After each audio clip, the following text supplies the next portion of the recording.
우리 기도하시면서 우리 수요 예배 드리도록 하겠습니다. 사랑과 은혜가 많으신 하나님 아버지, 주께서 우리들과 함께 하심을 감사드립니다. 오늘 수요일입니다. 주님께서 우리와 함께 하심을 이 시간 또한 감사드리며 우리가 말씀 안에 주님의 뜻을 구별하여 알 수 있는 귀한 시간 될 수 있도록 이 시간 성령 하나님 인도하여 주시옵소서. 감사드리며 예수님의 이름으로 기도드립니다.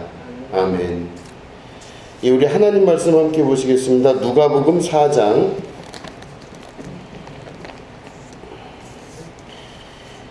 주보에는 30절부터 되어 있는데 28절부터 30절까지입니다. 누가복음 4장 28절부터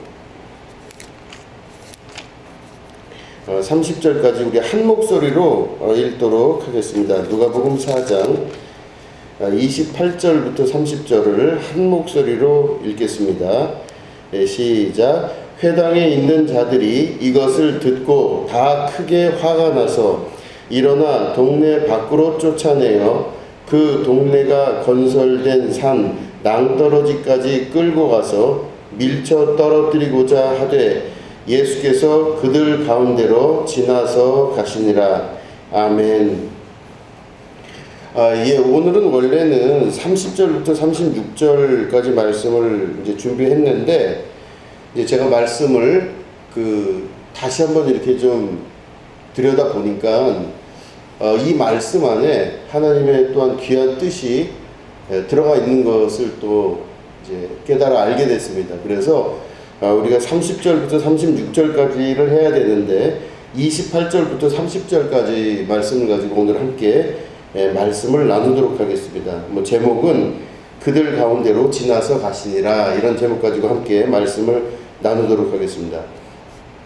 누가복음 4장에 우리 읽은 본문의 말씀, 바로 그 전에 있었던 사건은 우리 지난주에 말씀 들으셨듯이 예수님께서 갈릴리에서 계시다가 예수님의 고향인 나사렛으로 오신 거죠.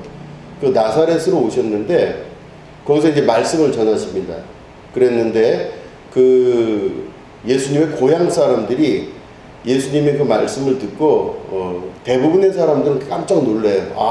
어떻게 이런 일이 일어날 수 있을까? 너무 지혜로운 하나님 말씀이다, 이렇게 생각하는 사람들이 있는 반면에 또 다른 사람들은 예수님을 극도로 이제 이상하게 봅니다. 그래서 예수님을 결국은 어떻게 하냐면은 그 사람들이 막 선동을 하고 몰고 가서 그 마을의 낭떠러지까지 예수님을 끌고 간다고 지금 성경은 기록하고 있어요. 그래서 동네 밖으로 쫓아내서 그 동네가 건설된 산 낭떠러지까지 끌고 가서 밀쳐서 떨어뜨리고자 했어요. 예수님을 거기서 밀어서 죽이려고 이제 사람들이 끌고 가는 그런 장면이 오늘 우리가 읽은 29절에 있는 말씀입니다. 그런데 이 사람들이 떨어뜨리고자 그렇게 예수님을 끌고 가고자 하되 예수님께서 30절에 보니까 그들 가운데로 지나가시니라, 이렇게 돼 있어요. 그래서 제가 이 부분 때문에 이제 말씀을 계속 보면서 어떻게 된 걸까, 이게. 그들 가운데로 지나가신다고 할 때 어떤 분은 당당하게 그 가운데를 지나가셨다, 이렇게 이야기를 하는 사람도 있고, 또 신비롭게 그 사이를 지나가셨다, 이런 사람들도 있고, 여러 가지 그 이야기들이 많습니다. 중요한 거는 여기에 대한 자료가 있지가 않아요. 어느 자료에도 또 어떤 목사님들 설교에도 이게 있지가 않더라고요. 그래서 계속 고민하고 찾고 신학자들의 책들 이런 걸 다 뒤져보고 원어까지도 다 뒤져봤는데 배경 주석이 마땅치가 않아요. 그래서 이제 이 말씀 가지고 계속 묵상을 하다가 이제 보니까 그 누가복음의 저자는 당연히 누가입니다. 이 누가는 의사이면서 또 누가복음을 쓰고 또 사도행전을 쓴 사람인데, 이 누가가 이 말씀을 기록할 때 이 누가 저자의 이 성향이 굉장히 많이 들어갔다고 볼 수 있습니다. 누가는 예수님을 단순히 치료자, 치유자 이런 걸로 한다기보다는 그 내용 전개는 굉장히 과학적이고 사실적으로 기록을 하되 예수님은 곧 하나님이시라는 것을 증명하려고 굉장히 노력을 한 사람이 누가입니다. 그래서 예수님의 모든 행위가 누가복음에 보면은 하나님의 뜻 안에서 하나님과 같이 예수님이 행동하셨다는 것을 보여주려고 굉장히 노력을 많이 해요. 그래서 이 말씀을 자세히 보니까 예수께서 그들 가운데로 지나서 가시니라, 이 부분이 단순히 그때 있었던 어떤 사건적인 것만을 말하는 것은 아니다, 이렇게 제가 결론을 맺었습니다. 그럼 무슨 말이냐면, 아마 제가 볼 때 예수님께서 그들 사이로 지나가신 건 맞아요. 근데 이 사람들이 예수님을 잡아다가 벼랑 끝에다 몰아놓고 떨어뜨려 죽이려고 했었는데 예수님을 잡을 수도 없었고 예수님을 끌고 갈 수도 없었던 상황 같아요. 다른 말로 하면 신비한 일이 벌어진 거죠. 예수님을 잡을 수가 없었다는 겁니다. 근데 이게 그러면 이 신비한 사건이 왜 어떤 근거로 이렇게 이루어졌나, 그 말씀을 오늘 나누려고 하는 겁니다. 우리 한번 말씀을 찾아보시겠습니다. 창세기 15장입니다.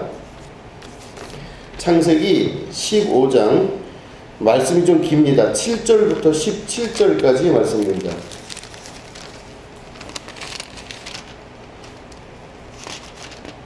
창세기 15장 7절부터 17절을 우리 교독하도록 하겠습니다. 또 그에게 이르시되 나는 이 땅을 네게 주어 소유를 삼게 하려고 너를 갈대아인의 우르에서 이끌어낸 여호와니라.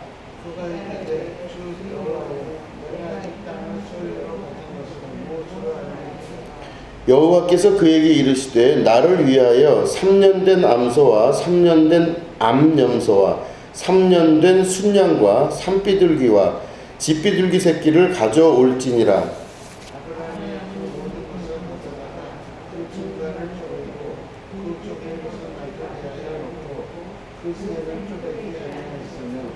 솔개가 그 사체 위에 내릴 때에는 아브라함이 쫓았더라.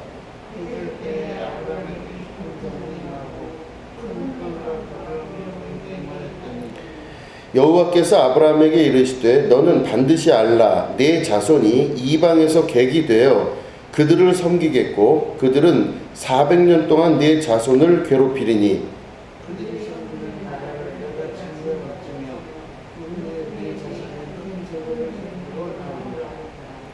너는 장수하다가 평안히 조상에게로 돌아가 장사될 것이요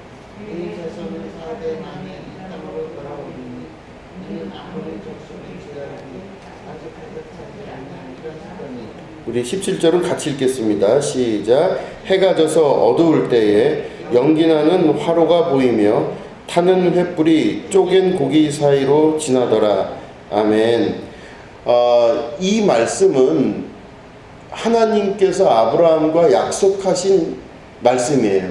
그 약속 계약 체결의 말씀이라고 볼 수가 있습니다.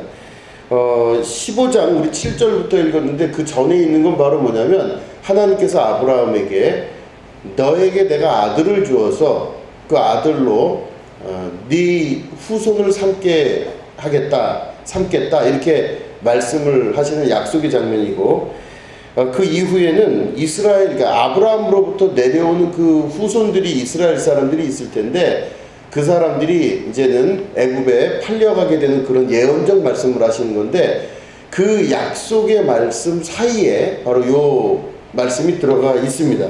이게 보시면은 하나님께서 아브라함과 지금 약속을 하시는 거예요. 첫 번째는 너를 통해서 자손이 만들어질 거고 두 번째는 그 너로부터 만들어진 자손이 나중에 엄청나게 고통스러운 그 노예의 길로 들어갈 것이며 하는 그런 말씀을 두 가지로 말씀을 하시는 겁니다. 그러면서 이 약속을 하시는 말씀의 행위를 어떻게 하시냐면 5가지 종류의 동물들을 하나님께서 쪼개어 놓으라고 말씀을 하세요. 그 뭐냐면은 첫 번째는 3년 된 암소, 두 번째는 3년 된 암염소, 세 번째는 3년 된 숫양, 그리고 네 번째는 산비둘기, 다섯 번째는 집비둘기 새끼, 이렇게 5개의 종류의 동물을 준비하라고 말씀하십니다. 그런데 이 5개의 동물을 준비했는데 이 중에서 2개 빼고 5개 종류 중에서 2개 빼고 3종류만 이 동물들을 반으로 쪼개요. 그래서 3년 된 암소, 3년 된 암염소, 그 다음에 3년 된 숫양, 요것만 이렇게 딱 반을 잘라갖고 쪼개서 이렇게 가운데 이 길을 만들고 양쪽으로 동물들을 3종류를 쪼개서 이렇게 놓습니다. 그런데 요 3종류의 동물은 쪼개서 놓는데 산비둘기랑 집비둘기 새끼는 쪼개질 않아요. 그죠? 그럼 5개의 종류죠. 순염소, 순양, 암염소, 암소 요 3개 중에서 3개는 쪼개서 놓되 산비둘기랑 집비둘기 새끼는 죽이질 않아요. 쪼개질 않아요. 그러니까 이제 쪼개서 이렇게 놓고 있는데 이제는 낮에 그걸 쪼갠 상태인데 이게 밤을 막 지나는데 막 솔개가 내려와서 그 고기들을 먹으려고 할 때 아브라함이 막 그걸 쫓습니다. 그런데 그 쪼갠 고기 사이로 화로, 막 연기가 나는 화로가 보이더니 조금 있다가 횃불이 확 가운데로 이렇게 지나가요. 이게 바로 뭐냐면요. 이게 그 당시에 이스라엘이 이 당시에 있었을 때 수많은 이방 민족이나 옆에 있었던 많은 민족들이 약속의 성취를 이렇게 약속을 할 때, 계약을 할 때 나타냈던 방법이에요. 뭐냐면은 내가 누구에게 돈을 꿔줬어요. 근데 꿔줬는데 네가 만약에 이걸 갚지 않는다, 그러면 이제 언제까지 네가 이걸 갚지 않는다, 그럼 너가 이렇게 될 것이다라는 약속이에요. 그래서 돈을 꿔준 사람과 돈을 꾼 사람이 둘이 손을 맞잡고 동물 둘을 딱 반을 쪼개갖고 이렇게 놓은 다음에 그 사이를 둘이 지나가요. 그럼 둘이 지나가면 어떻게 된다는 뜻이냐면, 내가 약속한 날짜까지 반드시 돈을 갚겠다. 만약에 안 갚으면 어떻게 된다고요? 요렇게 쪼개서 반을 니를 나눠버리겠다, 이런 뜻이거든요. 그 당시에 약속, 계약, 풍경이 그런 겁니다. 그러니까 아브라함이 아마 이해를 했을 거예요. 하나님이 왜 이걸 시키셨는지. 이 약속은 반드시 지나가는데 지금 그 사이로 누가 지나갔냐면 횃불만 지나갔죠. 그러면 결국엔 아브라함이 손잡고 지나가야 같이 되는 건데, 여기 보니까 그 약속을 한 존재가 누구예요? 하나님이세요. 하나님께서 자신의 명예를 두고 자기 스스로의 약속을 스스로 지키겠다 말씀하시는 뜻입니다. 이게 전반적인 뜻을 보면. 그런데 그 동물들 중에서 아까 말씀드린 5개의 그 소랑 염소랑 또 양이 있는데, 요 셋은 반을 쪼갰는데 새 종류 둘은 반으로 쪼개질 않았어요. 그럼 이게 무슨 상징일까 생각을 해보면은, 땅에서 난 동물들은요, 땅에서 살아야 되잖아요. 소나 양이나 염소는 땅에서 땅의 것으로 먹고 살아야 돼요. 그 얘네들은 어떤 존재들이냐면 땅에서 나서 땅에서 먹고 사는 존재들이에요. 그 얘네들은 땅의 사람들을 이야기하는 겁니다. 상징적으로. 그렇기 때문에 땅에서 난 이 존재들을 반으로 쪼개고, 산비둘기랑 집비둘기는요 쪼개질 않았어요. 제사를 드리기 때문에 그냥 죽이긴 했을지 몰라도 반으로 쪼갠 기록은 없습니다. 그럼 왜 그러냐면, 산비둘기와 집비둘기는 새입니다. 이 새가 뜻하는 말은 뭐냐면요, 땅과 하늘 사이를 연결해줘요.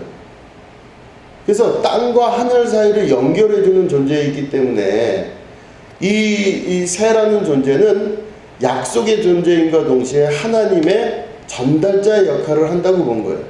그래서 이 둘은 하늘로부터 내려왔기 때문에 중간자적 입장에서 죽이지를 않고, 반으로 쪼개질 않고, 약속의 대상인 반을 쪼개는 게 아니라 그들은 단순한 제물로서 드려지게 되고 거룩한 약속의 증표로 삼게 되는 게 바로 새를 쪼개지 않은 이유라고 볼 수가 있는 것입니다.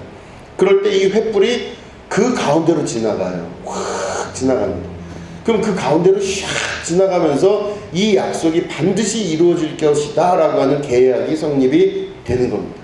자, 지금 보시면 쪼개진 그 동물들 사이로 횃불이 확 지나갔다는 건 하나님이 지나가신 건데, 쪼개진 동물들은 5가지 종류 중에서 셋이라 그랬죠.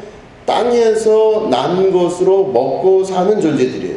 양이나 염소나 소가. 그죠? 그럴 때 이 세 종류의 동물들 사이로 지나간 횃불이 하나님의 약속이라면, 오늘 이스라엘의 지금 나사렛이라고 하는 예수님의 고향, 그 고향 사람들 사이로 예수님이 지나가셨느니라, 이렇게 말씀을 누가복음은 기록하고 있습니다. 그러면은 예수께서 그들 사이를 지나서 가시니라.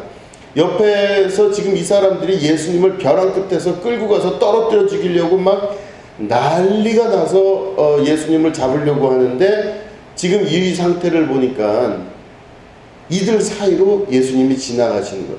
그럼 그건 무슨 뜻이냐면, 예수님께서 곧 하나님의 역할을 감당하시면서 이 땅에서 사는 사람들의 가운데를 지나가신 겁니다.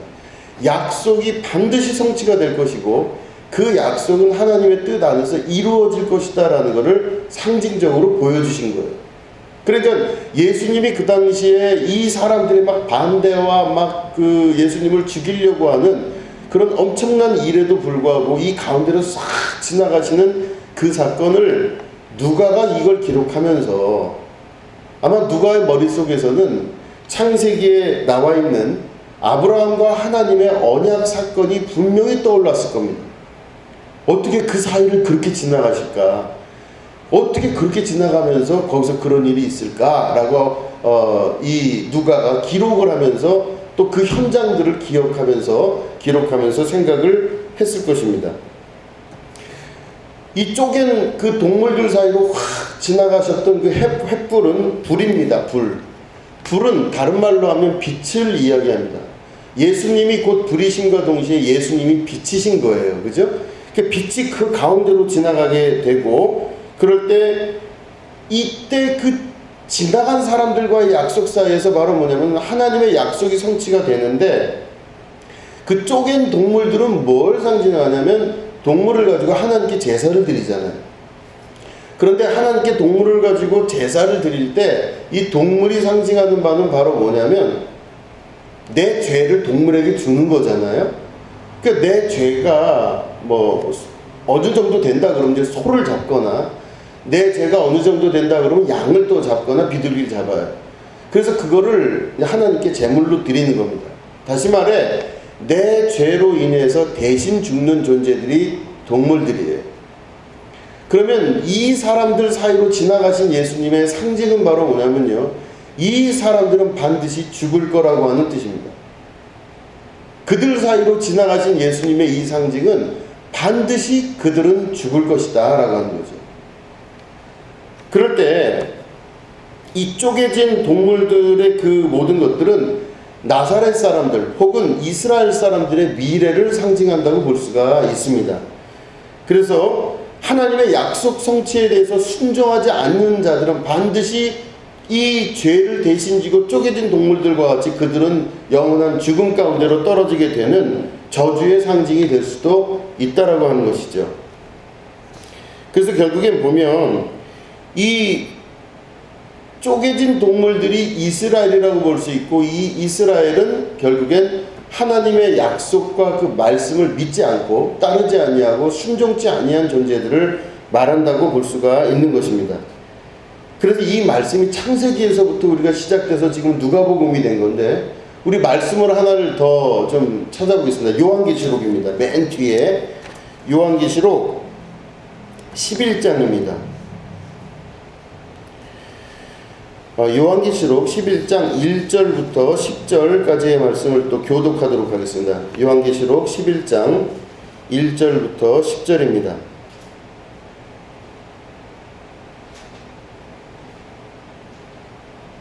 네, 요한계시록 11장 1절부터 10절을 교독하겠습니다.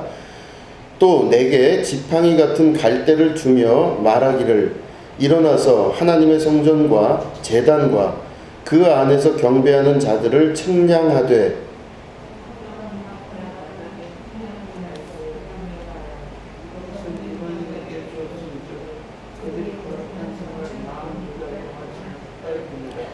내가 나의 두 증인에게 권세를 주리니 그들이 굵은 베옷을 입고 1260일을 예언하리라.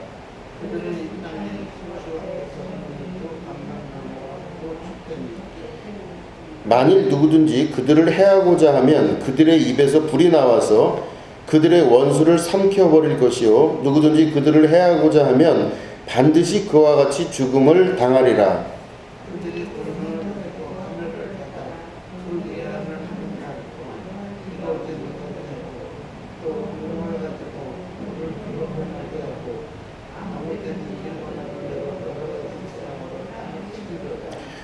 그들이 그 증언을 마칠 때에 무적행으로부터 올라오는 짐승이 그들과 더불어 전쟁을 일으켜 그들을 이기고 그들을 죽일 터인즉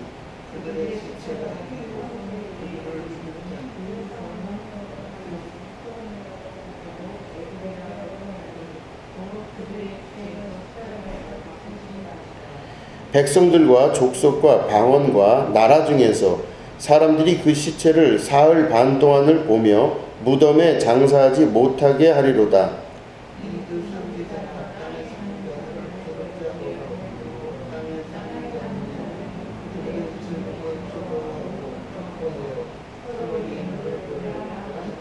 아멘. 요한계시록 11장은요, 제가 이제 보면은 그 요한계시록은 사람들마다 너무나 많은 그 다른 입장의 해석들을 해놓기 때문에 좀 복잡한 부분이 없지 않아 있습니다. 그런데 요 11장 부분을 우리가 읽은 본문 말씀을 기준으로 잘 생각해 보시면요, 지금 양과 염소랑 또 그 뭐죠? 양과 염소와 또 순양, 소죠, 암소, 요거를 지금 반을 쪼개서 이렇게 지금 놨지 않습니까? 그럼 이제 두 개가 되는 거, 양쪽에 있어요. 그래서 양도 양쪽에 있고, 염소도 양쪽에 있고, 소도 양쪽에 지금 쪼개진 상태로 있는 거죠. 그 동물들은 죽었고, 하나님의 약속이 그렇게 될 것이다, 이렇게 한 거예요. 그러니까, 살아있는 소도 두 쪽 나서 이렇게 될 것이고 하는 뭐 그런 말씀이죠.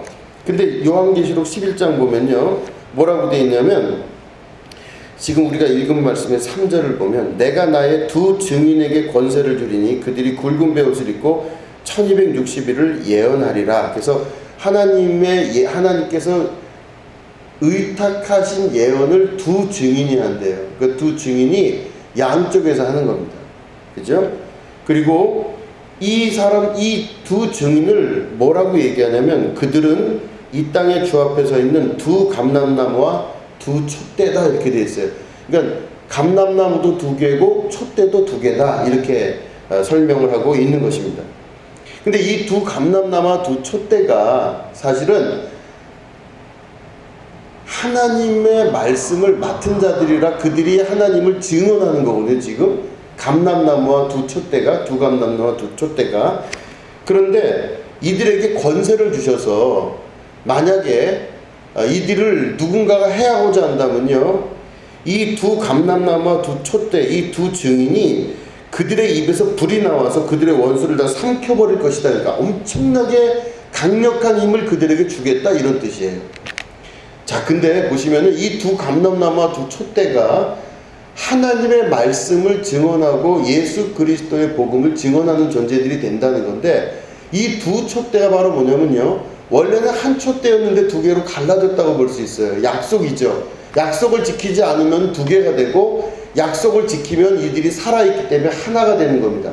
이게 바로 뭐냐면요, 유대인들은 하나님께서 그들을 선택하여 부르시고 그들을 지명하셔서 자신의 백성으로 삼으신 백성이에요. 이스라엘 백성이 만약에 하나님의 말씀, 그리스도의 오심을 증거하는 존재가 되면요, 이들은 한 존재로서 살아있는 존재가 될 수 있지만, 유대인들이 만약에 하나님의 말씀을 부인하고 그리스도를 부인하기 시작하면요, 그들은 쪼갠 동물들처럼 혹은 두 촛대처럼 두 감람나무처럼 쪼개지게 돼 있어요. 근데 이 존재들이 원래는 뭐라고요? 하나님께서 택한 민족이에요. 하나님이 사랑하는 사람들입니다. 근데 하나님이 사랑하는 사람들이 약속 성취를 이루지 못하게 되면 쪼개지게 돼 있어요. 그들에겐 권세도 있고 능력도 있지만 결국은 쪼개지게 돼 있습니다. 그런데 그때 그 이후에 그들이 증언을 마칠 때에 무적행으로부터 올라오는 짐승이 있대요. 그게 마귀죠. 이 마귀 사단의 권세들이 무적행으로부터 올라오면서 그들과 더불어서 전쟁을 일으킨대요. 그래서 하나님의 택한 백성, 하나님의 약속을 성취하고자 그 증인되었던 이 존재들과 전쟁을 일으켜서 결국엔 그들을 이기고 그들이 죽게 된다고 여기 지금 우리가 읽은 7절 말씀에 기록이 되어 있어요. 요한계시록 11장 7절입니다. 그들이 결국에는 무적행에서 나온 이 짐승들과 싸워서 전쟁에서 결국은 죽게 된대요. 그런데 그 말은 다른 말로 하면 무슨 말이냐면 하나님의 선택된 민족인 이스라엘의 죽음과 혹은 약속 성취를 이루지 못한 자들에 대한 마지막을 말씀을 하는 겁니다. 그럴 때 8절 말씀 보면 그들의 시체가 큰 성 길에 있으리니 그 성은 영적으로 하면 소돔이라고도 하고 애굽이라고도 하니 곧 그들의 주께서 십자가에 못 박히신 곳이라. 그 못 박히신 곳에서 이 환상이 일어나면서 결국엔 그들이 최후의 죽음을 맞게 된다. 그래서 요한계시록에서 보면 그거를 아마겟돈 전쟁의 마지막이다 이렇게 표현하고 있는 것이죠. 그런데 여기서 이제 이 뒤에 9절하고 10절 말씀이 이제 중요한 말씀입니다. 뭐냐면은 백성들과 족속과 방언과 나라 중에서 사람들이 그 시체를 사흘 반 동안을 보며 무덤에 장사하지 못하게 하리로다 이렇게 되어 있어요. 그러니까 하나님의 선택된 백성들이 예수님을 그리스도로 증언하고 하나님의 약속을 증언하였는데 이 사람들이 그 증언의 역사를 마쳤을 때 결국에는 무적행에서 나오는 그 짐승들과 전쟁을 일으켜서 죽게 됐는데 이 두 증인, 두 촛대와 두 감람나무인 이 쪼개진 백성들이 죽게 됐는데 그 시체를 이 백성들이 장사를 못하게 만드는 거예요. 지금 장사를 못해서 사흘 반 동안을 길바닥에 그냥 내버려 두게 된다는 겁니다.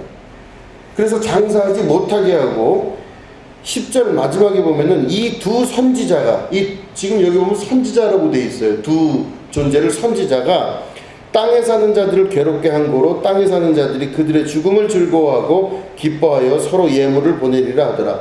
그러니까 다시 말해 이 두 증인이 두 선지자가 죽게 되었는데 사흘 반 동안을 백성들이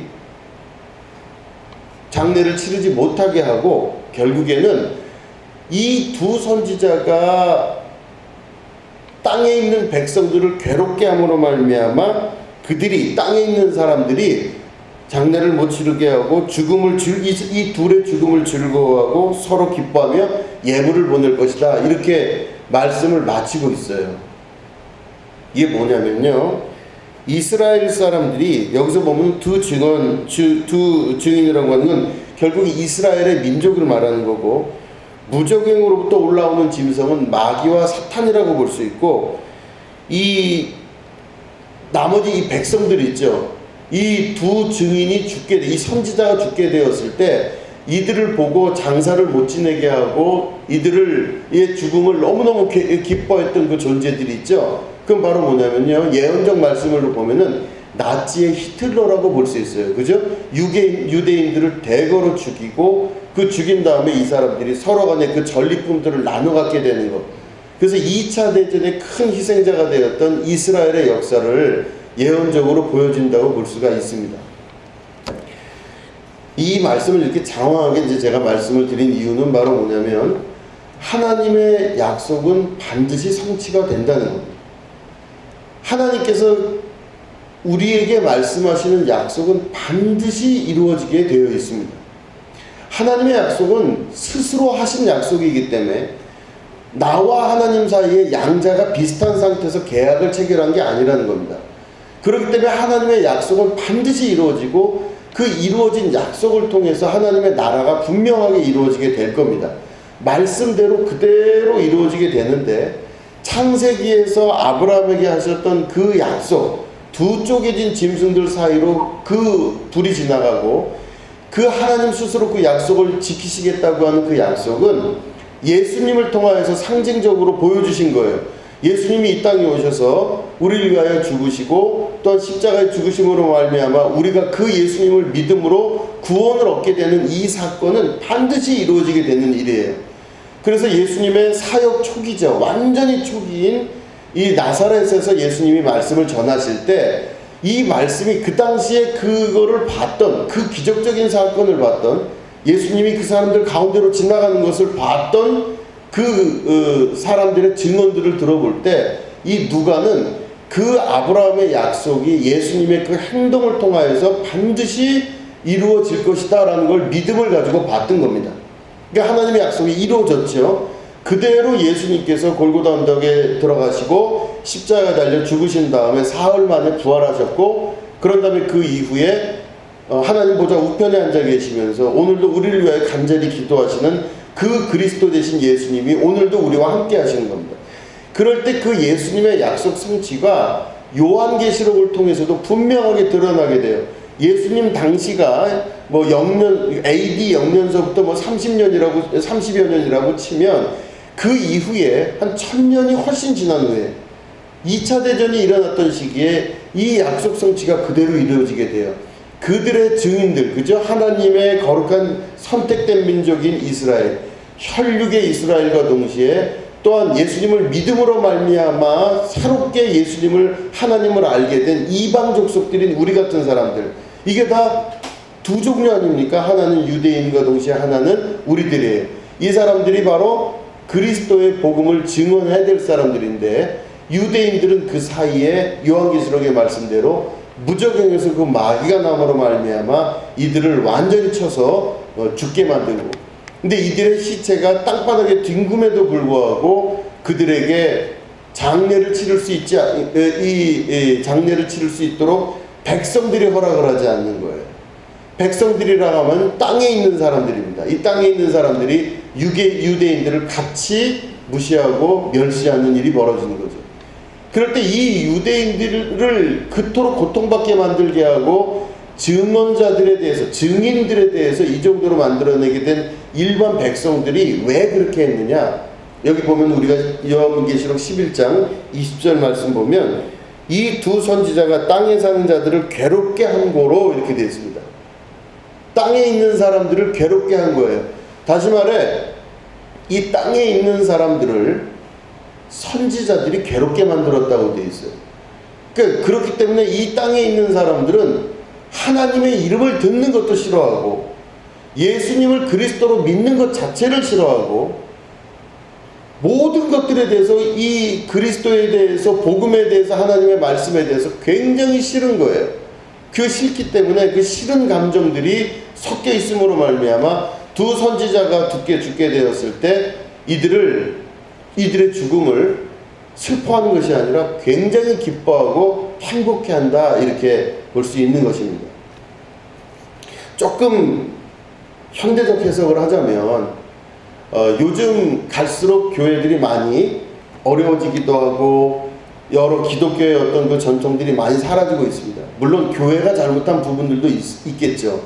어떤 부분에 잘못이 있겠지만 또 다른 면으로 보면은 말씀이 성취되어 가고 있다고 저는 또 보여지게 되는 것입니다.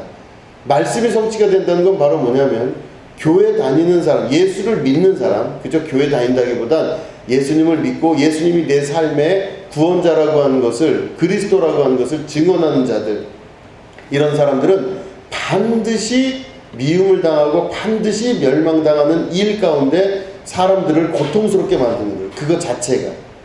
그거 자체가 고통의 시작인가 동시에 그걸로 인해서 교회가 점점 핍박을 받게 되고 예수 믿는 사람들 자체가 엄청난 핍박 가운데 놓이게 된다고 하는 것이에요. 그죠? 그러니까 예수 믿는 사람들이 그런 가운데 이 핍박을 받고 고난을 받게 되는 그런 역사가 계속 나타남으로 말미암아 우리가 알 수 있는 건 바로 뭐냐면요, 오히려 이 고난과 고통으로 인해 가지고 요한계시록의 말씀이 그대로 이루어지는구나 하는 걸 우리가 볼 수가 있어요. 그죠? 요한계시록의 말씀이 정말로 이루어지고 예수님이 지금 누가복음 4장에서 나사렛 사람들 사이로 지나가시는구나 하는 것들을 보면은 그 말씀이 그대로 이루어지는구나. 이 말씀은 아브라함의 약속서부터 그 약속이 이루어지는구나 하는 것들을 믿음의 눈으로 볼 수 있게 된다고 하는 것입니다. 오히려 모든 것들이 다 잘되고 축복받고 뭐든지 그런 것 같지만 오히려 고난의 시기가 점점 다가올수록 정말로 힘든 일들이 우리가 안에 믿음으로 인하여 힘든 일들이 다가올수록 그런 모든 것 가운데 하나님의 말씀이 이루어진다는 것을 깨달아 알 수 있게 되는 것이죠. 얼마나 큰 기쁨인지 모릅니다. 하나님의 약속은 오늘도 분명히 이루어질 줄로 믿습니다. 하나님이 하신 약속의 말씀은 반드시 이루어지기 때문에 우리의 모든 상황들이 나를 변화시키는 것이 아니라 하나님의 말씀이 나를 변화시킨다는 믿음을 가지고 오늘 우리가 살아가신다면 우리가 말씀 붙들고 이 험난한 시대를 믿음으로 살아나가게 되신다면 성령께서 여러분들을 도와주실 것입니다. 성령 하나님이 우리를 더욱더 붙들고 이끌어 가시는 역사를 경험하게 되실 거예요. 하나님의 크신 축복과 은혜는 다른 것이 아니라 성령이 도와주시는 사람이 반드시 승리하게 되는 것입니다. 그렇기 때문에 성령 하나님의 도우심은 어떤 자에게 나타나느냐? 환경을 믿거나 주변 사람들의 말을 믿는 것이 아니라 하나님의 약속을 믿는 자들을 성령은 오늘도 도와주신다는 거죠. 그래서 그 사람들이 바로 어떤 사람들이냐? 요한계시록 11장에 나와 있는 두 증인이 되는 것입니다. 이 두 증인은 해함을 받지만 하나님의 거룩한 뜻 안에 하나님의 나라에 속한 자들로 부활하는 은혜가 있게 되는 것입니다. 여러분들에게도 이런 귀한 은혜와 축복이 함께 하시기를 주님의 이름으로 축원드립니다. 기도하겠습니다.